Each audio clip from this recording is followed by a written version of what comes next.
a film I meant to watch for some time, which had been highly praised by one of its stars, was Nicolas Cage in Prisoners of the Ghostland. It's a international production from Japanese filmmaker Sion Sono, and it's about uh, set. It's hard to describe. The world building that goes into the film is so cracked um, compared to the actual story.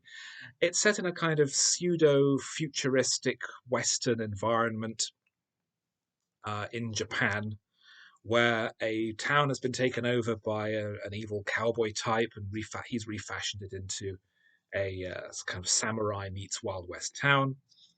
They're holding a man prisoner, played by Nicolas Cage, who is then sent on a mission to retrieve the town leader's daughter or granddaughter, actually a member of his harem, who has escaped out into the Ghostlands. And for this purpose, the Cage character is fitted with a uh, leather motorcycle suit, which has explosives at the wrists, neck, and groin, which will detonate if he does things that he shouldn't be doing. So he goes off into the Ghostland to retrieve them and finds a whole group of people living out there. And the film is a triumph of design.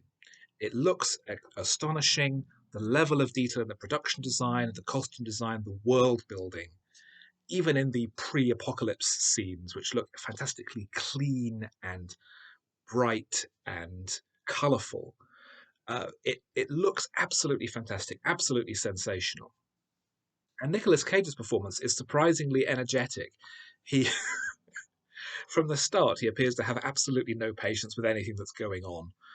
Um, he's given a car to drive off into the wastelands, but he defies the town sheriff by instead stealing a child's bicycle and cycling off on that as a gesture of defiance, which I liked a great deal. So there's an edge of humour to his performance. There's a self-awareness that I liked very much.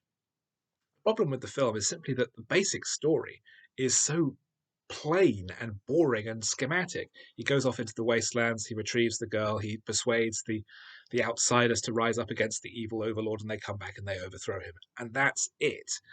There's lots of extra world stuff, and we find out what happened to create this environment. There was a bus crash between a prison transport and a lorry shipping toxic waste, and then there was a nuclear explosion, and maybe that's caused the end of the world. Maybe it's just this environment that we see, and the rest of the world is fine.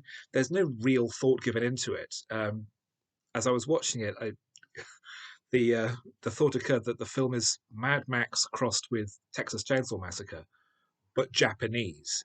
So we have this Takeshi Miike style uh, visual aesthetic of everything is over the top, everything is too much, and the result is something that can often be quite difficult to deal with because it's all overcompensating for the lack of story.